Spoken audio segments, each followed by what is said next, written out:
जय श्री कृष्णा। धार्मिक व्रत कथा में आपका दिल से स्वागत है। आज हम सुन रहे हैं पुरुषोत्तम मास अध्याय अधिक मास की धार्मिक कथा।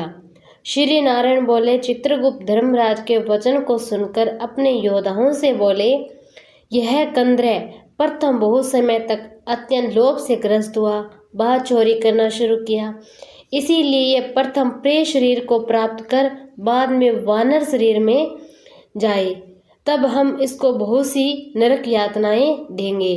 हे भट्ट लोग, धर्मराज के घर में यही कर्म श्रेष्ठ है। इस प्रकार चित्रगुप्त से आज्ञा प्राप्त होने पर भयंकर भट्ट लोगों ने चित्रगुप्त की आज्ञा अनुसार शीघ्र वैसा ही किया। उस ब्राह्मण को पीटते हुए प्रथम प्रेत शरीर में करके फल रहित वन में रखा। वह ब्राह्मण प्रेत योनि को प्राप्त कर उस निर्जन गहन वन में क्षुधा और तृष्णा से अत्यंत ही व्याकुल होकर भ्रमण करने लगा था। प्रेत योनि में होने वाले दुख को भोग कर बाद फलों के चोरी करने से होने वाली वानर योनि को चला गया था। सुंदर शीतल जल छाया तथा पुष्प और फल से युक्त जम्बू खंड के मनोहर सुंदर पर्वत पर वहाँ इंद्र का बनाया हुआ था उत्तम कुंड था। मानसरोवर के समान पवित्र और सत्पुरुषों से सेवित, पापों का नाश करने वाला, देवताओं की दुर्लभ नाम से वह प्रसिद्ध था। उसका नाम था मरक तीर्थ, जिसमें श्राद्ध करने से पितृलोक सद्गति को चले जाते थे। वहां पर देवता लोग दैत्यों के भय से मृग होकर निरंतर निर्भय स्नान करने लगे थे। इसीलिए विद्वान लोग उस कुंड को मृग तीर्थ कहते थे। मनुष्य शरीर को प्राप्त कर यह ब्राह्मण वहां पर फलों के चोरी करने से और पाप प्रथम वानर शरीर को प्राप्त हुआ।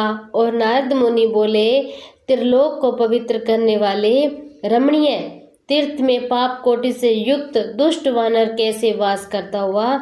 हे नाथ, हे तपोधन, मेरे मन के संदेह को काटो, क्योंकि आपके समान गुरुजन का अपने शिष्यों के विषय में कभी भी कोई गुप्त बात रहस्य नहीं है। शुक जी बोले, हे विपर लोग, इस प्रकार नारद मुनि से प्रेत होने पर अत्यंत ही प्रसन्न तपोनिधि नारायण भगवान नारद मुनि का सत्कार करते हुए बोले। श्री नारायण इस प्रकार बोले, चित्रकुंडल नाम का महान वेश्य था और पतिव्रत धर्म से तारका नाम की उस वेश्य की स्त्री थी। उन दोनों ने भक्ति से पवित्र श्री पुरुषोत्तम मास का व्रत किया था। और जब श्री पुरुषोत्तम मास का व्रत करते उन दोनों को श्री पुरुषोत्तम मास बीत गया, तो अंतिम वाले दिन के आने पर स्त्री के साथ हर्ष से युक्त श्रद्धा पूर्वक चित्रकुंडल ने उद्यापन किया। और पुरुषोत्तम मास के उद्यापन विधि करने के लिए वेद और वेदांग को जानने वाले गुणी स्त्री सहित ब्राह्मणों को बुलाया। हे नारद, वहां पर धन के लोभ से कद्रय भी आया और उद्यापन विधि के पूर्ण होने पर चित्रकुंडल ने बहुत बड़े दानों और उस सहपत्नी ब्राह्मण को प्रसन्न किया। और उन समस्त ब्राह्मणों के प्रसन्न होने पर दक्षिणा उस ब्राह्मणों को दी और उस दी हुई भूहेशी दक्षिणा से प्रसन्न अन्य सब ब्राह्मण अपने घर को चले गए थे। अत्यंत लोभी उस कद्रय उस वेश्य चित्रकुंडल के सामने रोता हुआ खड़ा हो गया। हे विनय से नम्र होकर गदगद वाणी से बोला, चित्रकुंडल, हे वेश्य, भगवत भक्ति के सूर्य, आपने पुरुषोत्तम मास का विधि से व्रत विधि से अच्छी तरह से किया। इस तरह पृथ्वी तल पर कहीं पर भी किसी ने नहीं किया। आपसे मिलकर मैं धन्य हुआ, सर्वदा भाग्यवान, जो तुमने परम भक्ति से पुरुषोत्तम भगवान को याद किया। और तुम्हारे पिता धन्य है, तुम्हारी पतिव्रता माता धन्य है, जिन दोनों ने तुम्हारे साम हरिवल्लभ पुत्र को पैदा किया। यह पुरुषोत्तम मास धन्य है और धन्य से भी धन्य है जो इसका सेवन करता है। मनुष्य इस लोक और परलोक के फल को प्राप्त करता है। हे विशापते, तुम्हारी इस पूजा को देखकर मैं चकित हो गया। ओहो, तुमने बहुत बड़ा काम किया है, इसमें संदेह नहीं। हर्ष से दूसरे ब्राह्मणों को भी बहुत सा धन दिया, भाग्यहीन मेरे लिए क्यों नहीं देते हो? इस प्रकार इस मुनि के कहने पर चित्रकुंडल वैश्य ने कद्रे को धन दिया और कद्रे ने धन को लेकर प्रसन्नता से उसको जमीन में गाड़ दिया। वहां पर कद्रे ने श्री पुरुषोत्तम की बड़ी पूजा देखी और धन के लोभ से पुरुषोत्तम मास की प्रशंसा की। पूजा के दर्शन, महत्व और पुरुषोत्तम भगवान की स्तुति से धन का लोभ होने पर मृग तीर्थ को चला गया था। सूत जी बोले, दर्शन से, स्तुति से, धन के लोभ करने से भी दुष्ट वानर को उत्तम तीर्थ का सेवन मिल गया था। हे भक्तजन, श्रद्धा से आदर पूर्वक पुरुषोत्तम देव के दर्शन और स्तुति में तत्पर सहपत्नी के पुण्य का क्या दान और क्या कहना। नारद मुनि बोले, हे ब्राह्मण, सुंदर वृक्षों से शोभित, सुंदर शीतल जल वाले, मनोहर घनी छाया वाले मन में उसके रहने का क्या कारण है, सो आप कहिए। श्री नारायण बोले, नारद, हे अनग, तुम दोनों सुनो। सुनने की इच्छा करने वालों, तुमको मैं कहूँगा, इसमें कुछ कारण है जिसके सुनने से पाप का नाश हो जाता है। जब समस्त अर्थ फलों के दाता दशरथ के पुत्र रामचंद्र जी ने समुद्र में सेतु बांधकर दुष्ट रावण का नाश किया था, उस रामचंद्र जी ने विभीषण को छोड़कर बाकी समस्त राक्षस का वध किया था, किसी को भी नहीं छोड़ा। अग्नि में परीक्षा कर सीता को ग्रहण किया। ब्राह्मण, शंकर, इंद्र आदि देवता रावण के वध से प्रसन्न होकर बोले, हे राम, तुम वर को मांगो। और ऐसा कहने पर भक्तों को अभय करने वाले रामचंद्र बोले, हे देवता लोग, यदि इस समय वरदान देना है तो सुनो। यहाँ पर राक्षसों ने शूर वानर मारे गए थे, उनको हमारी आज्ञा से अमृत वष्टि कर शीघ्र जिला दो। और तथास्तु, यह कहकर ब्रह्मा, शंकर, इंद्र आदि देवता ने अमृत की वृष्टि करके वानरों को जिला दिया। उसके बाद जलशाली समस्त वानर जीवित हो गए, चिरकाल तक शयन कर उठे हुए के समान देखने में आए और रामचंद्र चारों ओर तरफ बैठे हुए थे। समस्त वानरों के साथ पुष्पक विमान पर सवार होकर प्रसन्न मुख कमल वाले सहपत्नी रामचंद्र बोले।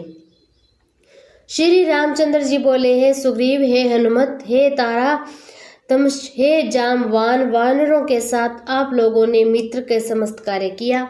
आप लोग उन वानरों को आज्ञा दो जिसमें यहाँ से आप लोगों की आज्ञा पाकर वानर अपनी अपनी इच्छा अनुसार जंगलों में जाए और हमारे ये दीर्घजीवी वानर जहाँ जहाँ वास करे वहाँ के वृक्ष पुष्प फलों से युक्त हो जाए। नदी मीठे जल वाली हो, शीतल जल वाले सुंदर तालाब हो, इनको कोई भी मना नहीं करे, हमारी आशा से समस्त वानर जाए। इसीलिए रामचंद्र के प्रभाव से जहाँ वानर जाति के लोग वास करते हैं वहाँ मन में मीठे जल वाली नदी और सुंदर तालाब होते हैं। पुष्प पत्र से युक्त सुंदर फल वाले बहुत से वृक्ष परंतु दुष्ट से होने वाले पूर्व जन्म सुख दुख जहाँ जहाँ प्राणी निवास करता है वहाँ वहाँ अवश्य जाते हैं, क्योंकि बिना भोगे कर्म का नाश नहीं होता, ऐसी वेद की आज्ञा है। श्री नारायण बोले, फिर वहाँ पर यह लालची वानर पर्वत के समान बढ़ता हुआ भूख प्यास से युक्त पीड़ित वन में विचरण करने लगा। उसके मुख में पित्त के प्रकोप से पीड़ा उत्पन्न हुई। उसका जन्म का रोग था, जिस पीड़ा से मुख के घावों से दिन रात रुधिर बहा करता था, वह अत्यंत ही पीड़ा के कारण कुछ भी भोजन नहीं कर सकता। और वह वानर चंचलता वृक्षों से उत्तम फलों को तोड़कर मुख के पास ले जाकर बहुत से वानर फलों को जमीन में गिरा दिया करता था। वहाँ वानर पीड़ा के कारण कहीं भी एक स्थान पर बैठने में असमर्थ था।